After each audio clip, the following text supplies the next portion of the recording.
Mãe intitulada exige que a enfermeira me faça cobrir minha tatuagem que está assustando seu filho adormecido. Estava na sala de espera do pronto-socorro e uma mãe chegou com sua criança muito doente dormindo profundamente em seus braços. Estava vestindo uma regata e tenho uma tatuagem com o tema Spirited Away no meu braço. Já estava lá há 2 horas. A mulher continuou olhando na minha direção, bufando, suspiros dramáticos e olhares sujos. Não tenho interesse em me envolver, então continuo a ignorá-la. Finalmente ela para uma enfermeira e diz: você precisa dizer a essa pessoa para cobrir aquela tatuagem horrível e ofensiva. Está assustando meu filho. Ele está traumatizado. A enfermeira olhou para mim. Ela olha para a mulher e diz para ela esperar do lado de fora ou em seu carro se ela tiver algum problema. E a mulher continuou dizendo quão traumatizado seu filho estava. Ela o acordou com seus gritos. Ela diz à segurança que eu preciso mover ou cobrir meu braço horrível ou ela vai chamar a polícia por exposição indecente. Neste ponto, todos estão fartos. A segurança diz a ela para sair e se sentar em outro lugar ou ir embora. Aviso final. Neste momento comecei a rir. Para encurtar a história, ela tentou chamar a polícia. Um policial já estava lá, e ele enfiou a cabeça para olhar para mim, depois saiu. Disse alguma coisa para ela e ela saiu gritando exposição indecente ao meu pobre filho. Minha tatuagem.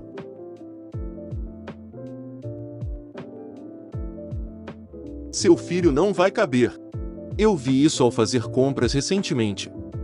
A loja tem carrinhos que tem um local que pode ser utilizado para uma criança pequena sentar. Para uma criança que você não quer ter correndo solto.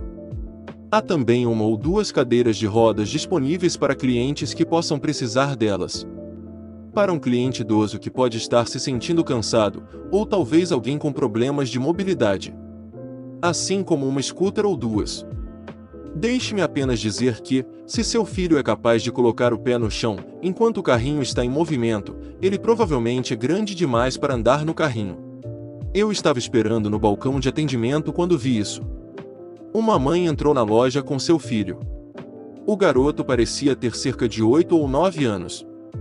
O garoto parecia ser um típico garoto ativo. Uma criança muito saudável. Muito robusta e bem alimentada. Seu andar era normal. Ele não parecia ter nada e estava fora. Então eu acho que a decisão foi tomada porque ele não queria andar pela loja. Então a mãe intitulada decide que seu filho vai andar de cadeira de rodas. O gerente da loja os vê, e pergunta se a criança não pode deixar a cadeira, pois havia alguém no atendimento ao cliente solicitando o uso de cadeira de rodas. A mãe fica irritada porque seu filho está cansado e teve um longo dia e não quer ter que andar. A essa altura, estou apenas esperando para ver o que acontece a seguir. Ela decide que seu filho vai andar no carrinho de compras. Então a criança, na instrução da mãe, sobe no carrinho de compras e fica presa no assento. Ela então ficou brava porque os assentos no carrinho não são grandes o suficiente para seu filho. O gerente chamou seu supervisor. A criança começou a chorar. A mãe começou a gritar. E a única coisa que consigo pensar é: por que diabos essa criança não está andando? Quer dizer, eu tenho 2 filhos e a única vez que eles andavam no carrinho era quando eles eram muito pequenos para andar e eles estavam andando como marinheiros bêbados. Andar ao lado do carrinho, isso não é a norma? Sogra intitulada está tentando forçar minha esposa a se divorciar de mim por ser trans e se recusar a dar netos a ela. Eu, mulher, 35 anos, e esposa, mulher, 32 anos, estamos juntas há 11 anos este mês. Tem sido perfeito para nós, apesar de sua mãe horrível, a mãe intitulada.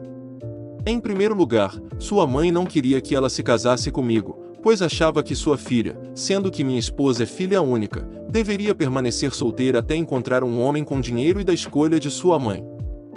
Eu tinha um relacionamento de razoável a bom com a mãe dela até agosto de 2020, quando perdi meu emprego devido ao fechamento da empresa, e com a saúde física degradante, optei por solicitar incapacidade de longo prazo, pois minha vida profissional diária estava se tornando cada vez mais impossível. Junte isso a uma acusação relacionada a um suposto assédio no banheiro. Eu usei um banheiro feminino, e uma mulher CIS disse a um policial na loja que tentei tocá-la de forma inadequada, o que era uma mentira, pois nunca saí da cabine depois de passar por ela. Eu cumpri 2 anos de liberdade condicional e fui condenada a pagar $8.000 em restituição por sofrimento emocional.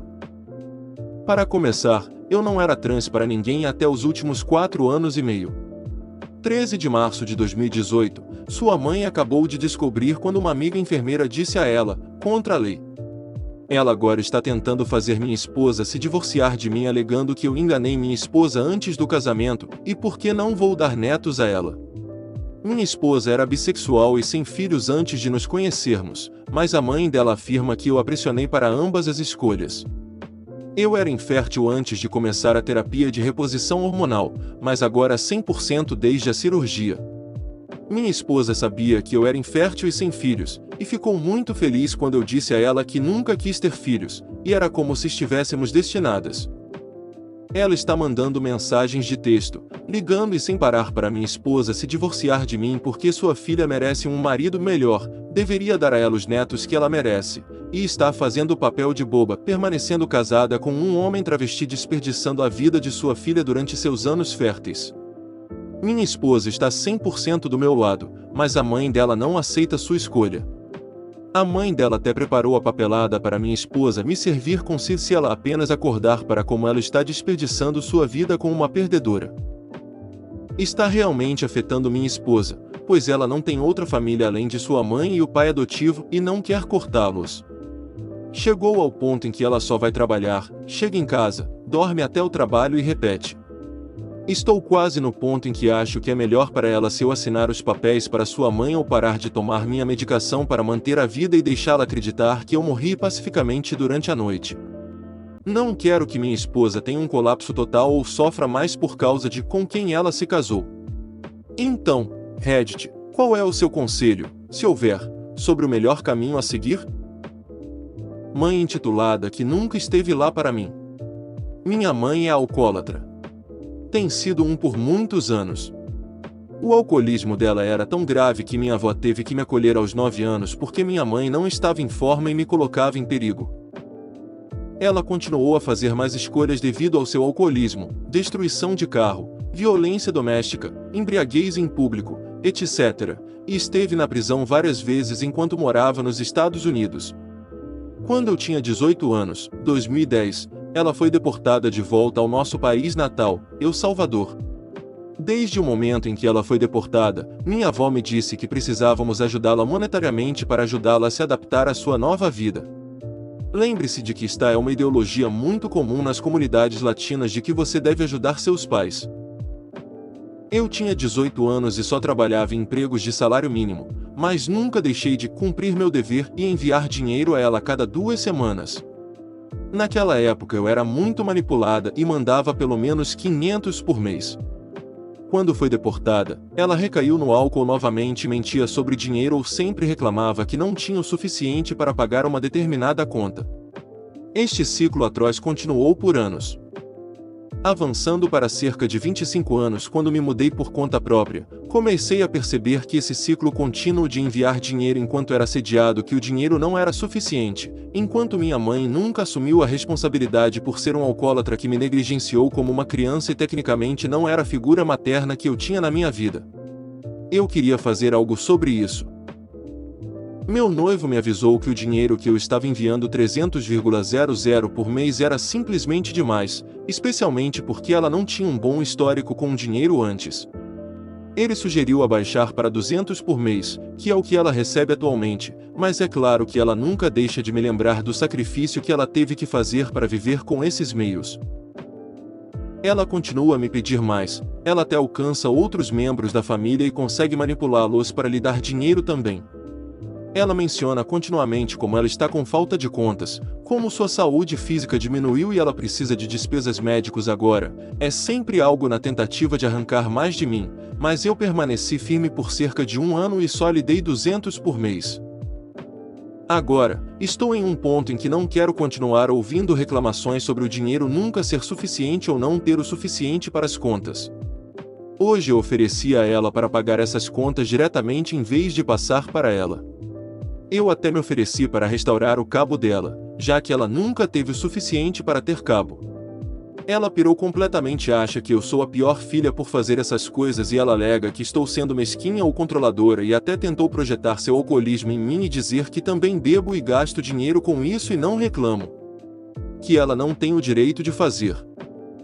Eu quero ser capaz de simplesmente cortá-la completamente, mas acho que a única razão de não fazer isso é porque eu amo tanto minha avó que não quero machucá-la através de sua filha, mas acho que estou em uma situação difícil.